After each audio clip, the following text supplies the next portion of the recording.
All right, everyone, let's get started. Fixed capital क्या होती है? It refers to investment in fixed assets और long term assets. अब long term assets हम किसको बोलते हैं? बाद में बात करेंगे. Long term assets वो होते हैं जो हमारे बिजनेस में एक लॉन्ग पीरियड ऑफ टाइम के लिए इन्वेस्टेड रहते हैं. यानी कि मेरी लैंड एंड बिल्डिंग, मेरी प्लांट एंड मशीनरी जो मैं आज बाय करूंगी और जो 10 साल नहीं, 20 साल नहीं, 30 साल तक में भी मेरे बिजनेस के अंदर इन्वेस्टेड रहेगी, that is your fixed asset और योर लॉन्ग टर्म एसेट. तो इतना बड़ा डिसीजन जिसमें करोड़ों लाखों रुपए इन्वॉल्व है, ठीक है.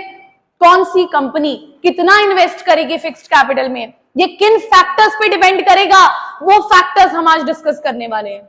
ठीक है, सबसे पहले ये समझ में आ गया फिक्स्ड एसेट कौन सी है. फिक्स्ड एसेट वो है जो हमारे बिजनेस में लॉन्ग टर्म के लिए इन्वेस्टेड रहती है, यानी कि हमारी लैंड एंड बिल्डिंग, हमारी प्लांट एंड मशीनरी, हमारे फर्नीचर एंड फिक्सचर्स.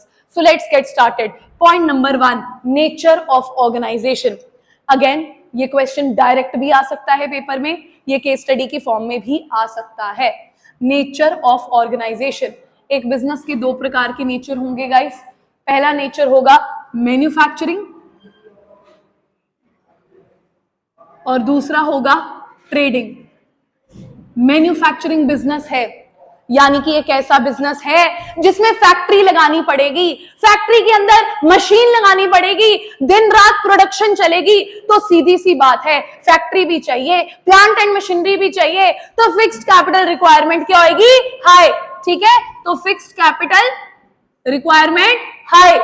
ट्रेडिंग का बिजनेस है, सामान एक जगह से खरीद कर लाना है और आगे बेचना है, यानी कि किसी भी प्रकार की मैन्युफैक्चरिंग नहीं है, प्रोडक्शन नहीं है, प्लांट एंड मशीनरी की जरूरत ही नहीं है, तो फिक्स्ड कैपिटल रिक्वायरमेंट क्या रहेगी? लो. तो फिक्स्ड कैपिटल रिक्वायरमेंट क्या रहेगी? लो. तो जब नेचर की बात आएगी तो नेचर कितने तरीके का है बिजनेस का? 2 तरीके का. कौन सा? Manufacturing, trading. यहीं पे सब याद हो जाएगा. कौन से 2 तरीके का है? Manufacturing, trading. तो अब पेपर में खाली इतना लिखने से तो नंबर मिलेंगे नहीं.